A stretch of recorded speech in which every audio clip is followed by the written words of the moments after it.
Hello दोस्तों। अगर आप तैयारी कर रहे हैं किसी ऐसी प्रतियोगी परीक्षा की जिसमें हिंदी से प्रश्न बनते हैं तो उसमें एक टॉपिक हमेशा रहता है अकर्मक क्रिया और सकर्मक क्रिया, जिसमें यह प्रश्न बनता है कि एक वाक्य दे रखा होगा और हमें उसमें पहचानना होगा कि क्या इसमें अकर्मक क्रिया है या फिर सकर्मक क्रिया है। तो हम वीडियो में यही जानेंगे कि हम कैसे परीक्षा में आए हुए प्रश्नों में ये समझ पाएँ कि कौन सा अकर्मक क्रिया है और कौन सी सकर्मक क्रिया है, जिससे हम जो है अपना 1 या 2 नंबर जो है वो कंफर्म कर सकें और अपना जो स्कोर है वो थोड़ा सा और आगे बढ़ा सकें। तो चलिए इस वीडियो में हम वही जानेंगे। तो हम जानेंगे अकर्मक और सकर्मक क्रिया के बारे में। तो हमारे सामने सकर्मक और अकर्मक क्रिया दोनों दे रखी हैं। इनमें जो इन शब्दों में जो इम्पोर्टेंट चीज़ है वो है कर्म। सकर्मक में भी कर्म है और अकर्मक में भी कर्म है, लेकिन अंतर बस इन्हीं दोनों के उपसर्ग में है। यानी कि उपसर्ग क्या होता है आपको पता ही होगा, जो पहला शब्द होता है। तो इसमें सकर्मक क्रिया में जो पहला शब्द सा है उपसर्ग, इसका अर्थ होता है साथ में, ठीक है, यानी कि कर्म के साथ में। और अकर्मक क्रिया में जो अ उपसर्ग है इसका अर्थ होता है नहीं या फिर बिना, यानी कि कर्म के बिना या फिर बिना कर्म के या कर्म रहित। तो यही हम जानते हैं। पहले हम जानेंगे सकर्मक क्रिया के बारे में। तो सकर्मक क्रिया की पहले हम परिभाषा भी समझ लेते हैं, उसके बाद इसको हमें कैसे समझना है हम ये भी जानेंगे। तो सकर्मक क्रिया की जो परिभाषा है वो हो जाएगी, कर्ता द्वारा किया गया कार्य किसी अन्य चीज को प्रभावित करता है। और वो कार्य किसको प्रभावित करेगा? वो जो प्रभाव आएगा वो कर्म पर आएगा और कर्म को जो है वो प्रभावित करेगा। तो इसमें क्या होता है, सकर्मक क्रिया को हम एक और तरीके से भी देखते हैं कि सकर्मक क्रिया में कर्ता भी होता है, क्रिया भी होता है और कर्म भी होता है। यानी कि सकर्मक क्रिया में कर्ता भी उपस्थित होता है, क्रिया भी उपस्थित होती है और कर्म भी उपस्थित होता है। तो ये चीज़ हो जाएगी सकर्मक क्रिया की। अब इसके कुछ उदाहरण से इसको हम समझते हैं। लास्ट में इस वीडियो की एक नोट भी होगा, जिससे जो कि एक बहुत ही बेहतरीन ट्रिक होगी इन सारी चीज़ों को समझने के लिए। तो हमारे सामने पहला जो उदाहरण है वो है, राहुल ने केला खाया।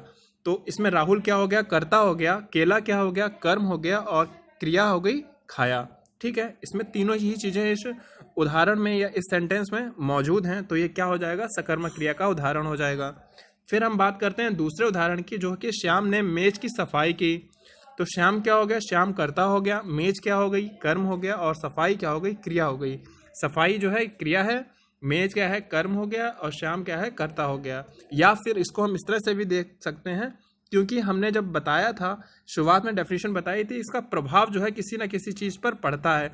तो आप इसमें प्रभाव के माध्यम से भी देखिए कि राहुल ने खाना या केला खाया। तो जब खाया गया कोई चीज़ तो उसका प्रभाव किस पर पड़ा? केला पर पड़ा ना, कि केले पर प्रभाव पड़ा। केला कम हुआ, केला ज़्यादा हुआ, तो इसका प्रभाव किस पर पड़ा है? केले पर पड़ा है। और जो वही दूसरे एग्जाम्पल में श्याम ने मेज की सफाई की, तो सफाई का प्रभाव किस पर पड़ रहा है? मेज पर पड़ रहा है। ठीक है, तो यहाँ पर हम इस तरह से भी देख सकते हैं। दो चीज़ें हमको ध्यान में रखनी है। पहली चीज़ आएगी कि प्रभाव, ठीक है, प्रभाव। और फिर दूसरी चीज़ हम देखेंगे वो हो जाएगी कर्ता, कर्म और क्रिया। हमको किसी भी सेंटेंस में ये दो चीज़ें पहले देखना बनता है, और इससे जो है हम समझ जाएंगे कि सकर्मक क्रिया है या अकर्मक क्रिया है। अगर किसी चीज़ का प्रभाव किसी चीज़ पर पड़ रहा है तो वो सकर्मक क्रिया हो जाएगी। ठीक है, और अगर उस सेंटेंस में कर्ता, कर्म और क्रिया तीनों ही चीज़ें मौजूद है तो भी वो सकर्मक क्रिया ही होगी। ठीक है, फिर हम और भी उदाहरण देखते हैं। तीसरा उदाहरण है कि बच्चे ने खिलौना तोड़ दिया। तो ठीक है, बच्चा क्या हो गया? कर्ता हो गया। और टूटना क्या हो गया? ये तोड़ना क्या हो गया? ये क्रिया हो गई। और खिलौना क्या हो गया? खिलौने पर क्या पड़ रहा है? खिलौने पर प्रभाव पड़ रहा है। ठीक है, ठीक है, खिलौने पर क्या पड़ रहा है? खिलौने पर प्रभाव पड़ रहा है। हालांकि मैं आपको बता दूं, सकर्मक क्रिया भी दो प्रकार की होती हैं, एक कर्मक क्रिया और द्विकर्मक क्रिया, जिसको मैं इस वीडियो में अभी तो नहीं बताऊंगा, लेकिन अगली वीडियो में मैं इसको भी एक्सप्लेन कर दूंगा और आपको शायद तब और ज़्यादा अच्छे से समझ में आ जाए।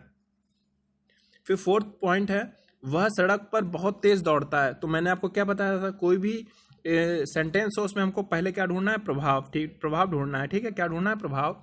तो वह सड़क पर तेज दौड़ता है। तो तेज दौड़ने का प्रभाव किस पर पड़ रहा है? सड़क पर पड़ रहा है ना, कि ऐसा तो नहीं है कि वो तेज दौड़ता है, हवा में दौड़ रहा हो, किसी में दौड़ रहा हो, तो इसका प्रभाव किस पर पड़ रहा है? सड़क पर पड़ रहा है। तो ये उदाहरण किसका हो जाएगा? सकर्मक क्रिया का। ठीक है, फिर ऐसे ही पांचवा भी एग्जाम्पल है कि सचिन फुटबॉल मैच खेलता है। तो क्या खेलता है? ठीक है, तो फुटबॉल मैच खेलता है और इसका प्रभाव भी किस पर पड़ रहा है? खेलने का, फुटबॉल मैच पर पड़ रहा है। फिर हम जानते हैं अगले एग्जाम्पल की तरफ, वह साइकिल से स्कूल जाता है और इसका भी स्कूल जाने का प्रभाव किस पर पड़ रहा है? साइकिल से पड़ रहा है, क्योंकि वो साइकिल से स्कूल जाता है। ठीक है, तो ये हो जाएंगे एग्जाम्पल सकर्मक क्रिया के। और साथ ही में मैं आपको नोट और बताऊंगा, जिससे आप इन एग्जाम्पल्स को अगर आप तब देखेंगे तब आपको और अच्छे से समझ में आ जाएगा। अब बात करते हैं अकर्मक क्रिया की। तो अकर्मक क्रिया की जो परिभाषा हो जाएगी वो हो जाएगी, कर्ता द्वारा किया गया कार्य किसी अन्य चीज को प्रभावित नहीं करता है। तो इसमें क्या हो जाएगा, सकर्मक क्रिया में प्रभाव पड़ रहा था और अकर्मक क्रिया में प्रभाव नहीं पड़ता है। और इसमें क्या क्या मौजूद होता है, क्योंकि कर्ता और क्रिया ही इसमें उपस्थित होते हैं, कर्म उपस्थित नहीं होता है। क्योंकि मैंने आपको बताया था कि अ का अ उपसर्ग का मतलब होता है नहीं या फिर बिना। तो कर्म के बिना जो क्रिया होगी या कर्म से रहित जो क्रिया होगी वो अकर्मक क्रिया में आएगी। अब चलिए एग्जाम्पल से भी हम समझते हैं। एग्जाम्पल है पहला, राम दौड़ता है। तो इसमें राम क्या है, कर्ता है, और दौड़ना क्या हो गई, क्रिया। लेकिन इसमें कर्म जो है गायब है। यहाँ पर बता रहा है कि कर्म जो है यहाँ पर गायब है, सिर्फ कर्ता और क्रिया ही है। और अगर हम इस तरह से देखें, प्रभाव वाला जो मैंने आपको बताया था कि हमको कोई भी शब्दों में हमें प्रभाव ढूंढना है, कोई भी सेंटेंस हो हमें उसमें सबसे पहले प्रभाव ढूंढना है। तो अगर हम देखें, राम तो कर्ता हो गया और दौड़ना क्रिया हो गई। अगर क्रिया का अगर हम प्रभाव देखें किसी पर पड़ रहा है तो कर्म पर तो कोई प्रभाव ही नहीं पड़ रहा, क्योंकि कर्म तो गायब ही है यहाँ पर। तो अगर पूछे कि दौड़ना क्या हो गई, दौड़ना क्रिया हो गई, राम क्या हो गया, कर्ता हो गया, और यहाँ पर कोई प्रभाव ही नहीं पड़ रहा है, ठीक है, दौड़ने से। फिर सेकंड एग्जाम्पल है, माया सारा दिन सोती रहती है। तो सोना क्या हो गई, ये क्रिया हो गई, और माया क्या हो गई, कर्ता हो गई, लेकिन कर्म यहाँ पर गायब है। अगर ये पूछा जाए कि सोने का प्रभाव किसी पर पड़ रहा है, तो नहीं पड़ रहा है ना तो माया पर पड़ रहा है, क्योंकि माया का सोना जो है क्रिया है, और क्रिया का प्रभाव जो कर्म पर पड़ना चाहिए। तो सोने का प्रभाव जो है किसी पर नहीं पड़ रहा है, तो ये क्या हो जाएगा, अकर्मक क्रिया। यहाँ पर बता भी रहा है, कर्ता माया द्वारा दिन भर सोने की क्रिया करने का प्रभाव किसी अन्य पर नहीं पड़ रहा है। फिर हम आते हैं तीसरे पॉइंट पे, जो कि है आकाश दिन भर खेलता रहता है। तो आकाश क्या करता है, आकाश क्या हो गई, आकाश हो जाएगा कर्ता हो जाएगा, और खेलना क्या हो जाएगा, क्रिया हो जाएगा। और खेलना का प्रभाव किसी पर पड़ रहा है, बिल्कुल नहीं पड़ रहा है, ठीक है। फिर बात करते हैं चौथे पॉइंट की, जो कि रमेश दिन भर गाता रहता है। तो गाने का भी प्रभाव किसी पर नहीं पड़ रहा है, क्योंकि ठीक है। और रमेश क्या है, रमेश हो जाएगा कर्ता, और गाना क्या हो जाएगा, क्रिया, ठीक है, गाना हो जाएगा क्रिया। फिर एक जो इंपॉर्टेंट नोट है जिससे हम और अच्छे से समझ सकते हैं अकर्मक और सकर्मक क्रिया को, तो ये नोट बता रहा है, जब वाक्य में क्रिया शब्द से पहले क्या, किसे और किसको प्रश्न करने पर उसका उत्तर अगर मिल सके तो वह सकर्मक क्रिया, और उत्तर अगर ना मिले तो वह अकर्मक क्रिया। इसका मतलब यह है कि जब वाक्य में क्रिया शब्द से पहले क्या, किसे और किसको जैसे प्रश्न करने पर उत्तर अगर मिल जाता है तो वह सकर्मक क्रिया हो जाएगी, उत्तर अगर नहीं मिलता है तो अकर्मक क्रिया हो जाएगी। अब ये क्या चीज़ है वो भी मैं आपको बताता हूँ, आपको कैसे समझना है। कि सपोज आपके सामने एक एग्जाम्पल दे रखा है, तो हमको क्या करना है, हमको अपने ही मन में जो है उस एग्जाम्पल से प्रश्न करना है। कैसे करना है मैं आपको बताता हूँ। जैसे एग्जाम्पल दे रखा है, दर्जी सूट सिल रहा है, तो प्रश्न होगा क्या सिल रहा है, तो सूट सिल रहा है। तो सिलने का प्रभाव किस पर पड़ रहा है, सूट पर पड़ रहा है ना, तो ये क्या हो जाएगी, सकर्मक क्रिया, क्योंकि प्रभाव पड़ रहा है वो भी सूट पर पड़ रहा है। अब जानते हैं जो मैंने आपको बताया है। फिर राहुल रोता है, अगर हम पूछें कि क्या रोता है, तो हमको कोई आंसर इसमें मिल ही नहीं रहा है कि क्या रोता है। और अगर कोई कहता है कि राहुल रोता है, तो प्रश्न बन जाएगा क्या की जगह कौन। अगर हम प्रश्न करेंगे कौन रोता है, तब पता चलेगा कि राहुल रोता है। लेकिन यहाँ पर प्रश्न हमें क्या पूछना है, क्या, बताया मैंने, क्या, किसे और किसको। हमको जब उदाहरण से जब क्या, किसे और किसको जैसे प्रश्न करते हैं, तब अगर हमें उत्तर मिलता है तो वो हो जाएगा सकर्मक क्रिया, और अगर हमें उत्तर नहीं मिलता है तो वो क्या हो जाएगा, अकर्मक क्रिया।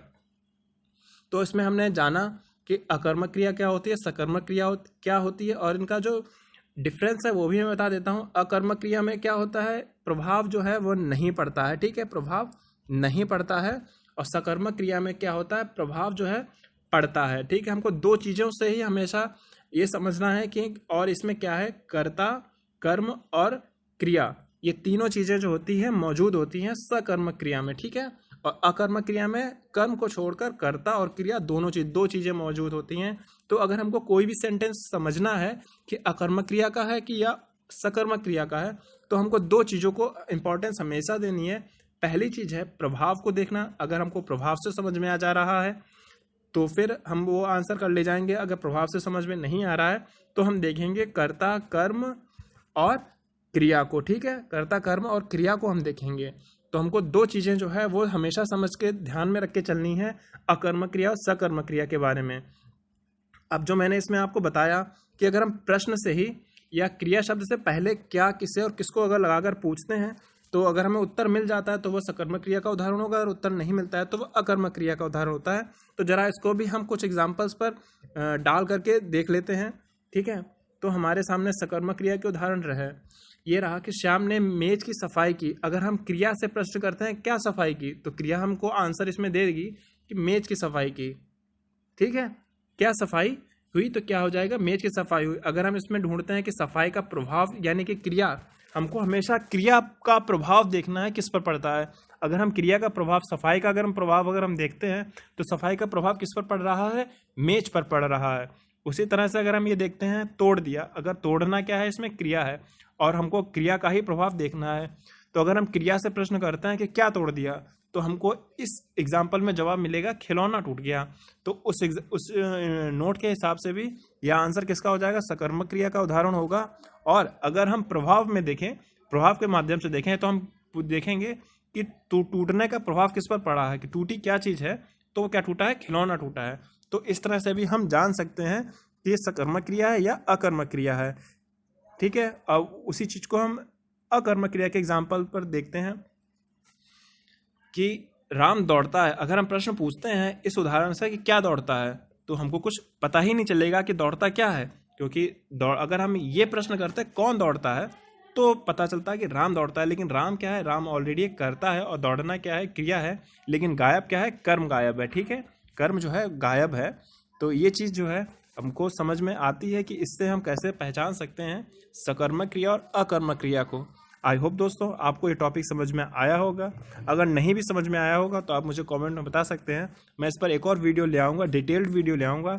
साथ ही में मैं आपको सकर्मक क्रिया को और थोड़ा सा डिफाइन कर दूंगा, क्योंकि जिनको समझ में नहीं आया होगा तो वो सकर्मक क्रिया की वजह से ही नहीं आया होगा, क्योंकि सकर्मक क्रिया भी दो प्रकार की होती हैं, एक कर्मक क्रिया और द्विकर्मक सकर्मक क्रिया, ठीक है। तो मैं आपको वो चीज़ भी समझा दूंगा। अगर आप इसके PDF पाना चाहते हैं तो आप मेरे टेलीग्राम चैनल पर आकर ज्वाइन कर सकते हैं, और वहाँ से इस लेक्चर की जो है आप PDF प्राप्त कर सकते हैं।